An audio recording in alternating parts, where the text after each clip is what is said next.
In this video, we're going to practice for your first quiz. So number 1 starts out by saying solve the absolute value equation and check for any extraneous solutions.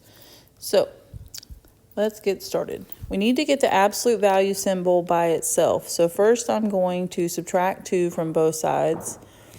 Then I'm going to bring down 3 times the absolute value of x plus 1 equals 21. Next, I need to divide both sides by 3 to continue to get that absolute value symbol by itself. So I get the absolute value of x plus 1 is equal to 7. So at this point, we can set up our two equations. X plus 1 equals 7, and x plus 1 equals negative 7. Remember, we need one that's positive and one that's negative, and you leave what's on the left like it is. And so then let's subtract 1 from both sides. So we get x equals 6 and x equals negative 8. So then it says check for extraneous solutions. So I'm going to take these two values and plug them back into the original problem. So let's start with 6. Let's plug in 6 right there in the original value for x. So 3 times the absolute value of 6 plus 1 plus 2. And I want to see if that does indeed equal 23. So let's clean it up. 3 times 6 plus 1 is 7, and it's the absolute value of 7. Leave those absolute value symbols there almost as long as you can is what you want to think about. Do not take them away early, or you mess up your checking your answer part. So 3 times the absolute value of 7 is 3 times 7. Plus 2 equals 23, which is 21 plus 2, which does equal 23. So I could pretty much stop right there and know that that is true. Let's check negative 8 in the same way. So I'm going to move 6 and replace it with negative 8. But I think I'm going to switch colors to make it stand out a little better. So let's check this one with green. So if I plug in negative 8 into the original problem, I have 3, the absolute value of negative 8 plus 1 plus 2 on the outside equals 23. So that leaves me with 3, the absolute value of negative 7, because that's negative 8 plus 1 plus 2 equals 23. Now notice the absolute value of negative 7 is 7. So right there it's important that I had not taken away those absolute value symbols too soon. And so then I get 21 plus 2, and that once again does equal 23. So with number 1 on your quiz, if you do not show the work to check your answer, you would not get full credit for this problem. So just remember to check your answer after you solve it, and that way you know you get it right. All right, moving on to number 2. It says solve the absolute value inequality and graph the solution. So let's solve it first. To solve it, we got to once again get the absolute value symbol by itself. So I'm going to start by adding 5 to both sides. So I get 3 times the absolute value of x minus 2 is greater than or equal to 12. Let's divide both sides by 3. So we get x minus 2, the absolute value of that is greater than or equal to 4. So now that I have the absolute value symbol by itself, I can rewrite it into 2 inequalities. So x minus 2 is greater than or equal to 4. It looks like what we were given minus the absolute value symbols.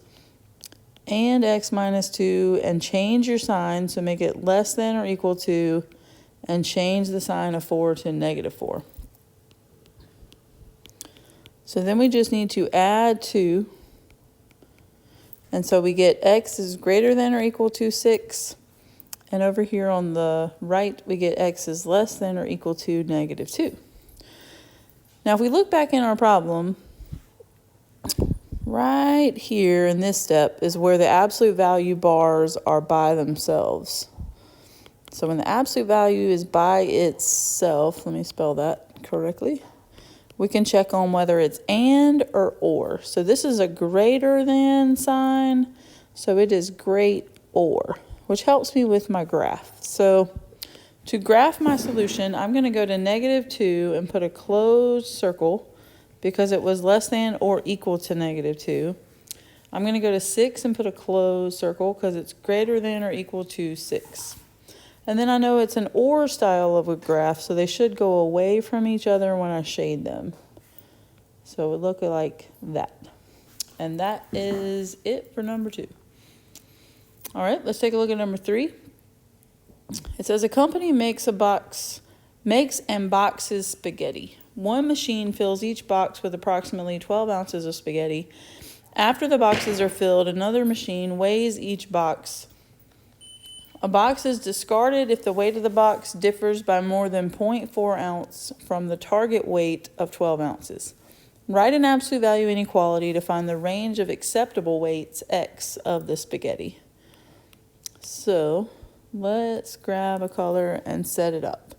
So it sounds like 12 ounces of spaghetti is what they're certainly aiming for. So that would be our ideal amount of weight of our spaghetti.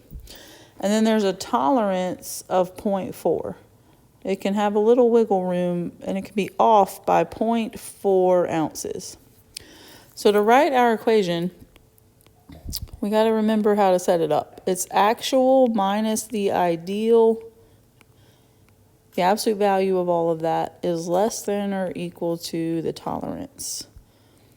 So we just need to fill it in. So we write x minus 12, absolute value is less than or equal to 0.40. And then check that we answered the question. It said write an absolute value inequality to find the range of acceptable weights of x for the spaghetti. So since it just says to write it, that is all we needed to do. So that is our final answer. Moving on to number 4. It says to write the equation of the graph below. All right. So let's pick out a few key points here to help us write it. The vertex is right there in the middle, and that is located at -3, -4.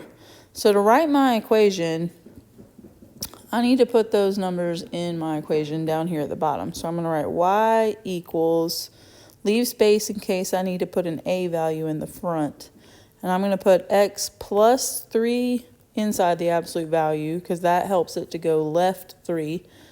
And we'll put -4 out behind there.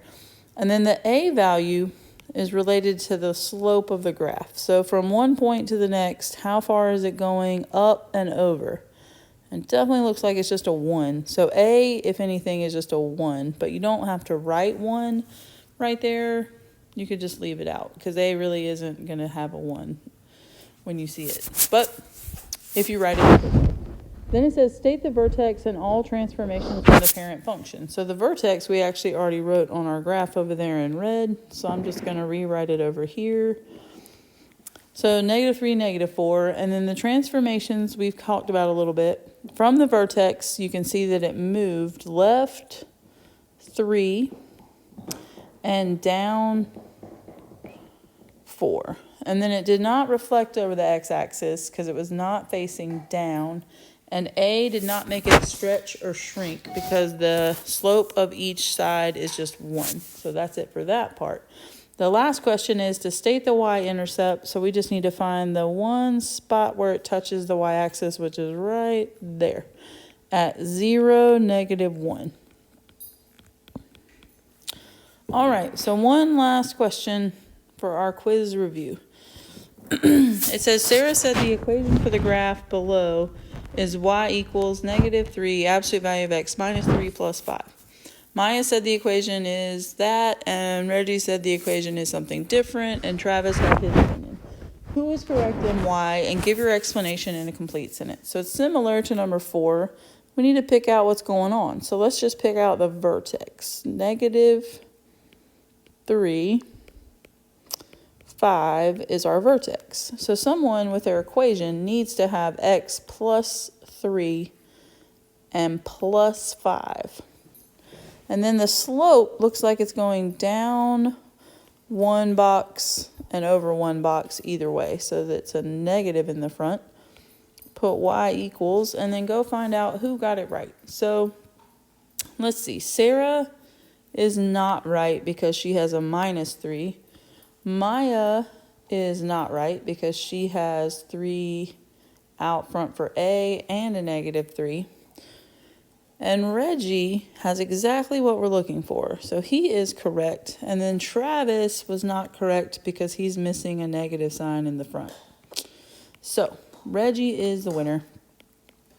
Let's write that down. So Reggie is correct. And they said, give your explanation in a complete sentence. So let's say, because, let's put his equation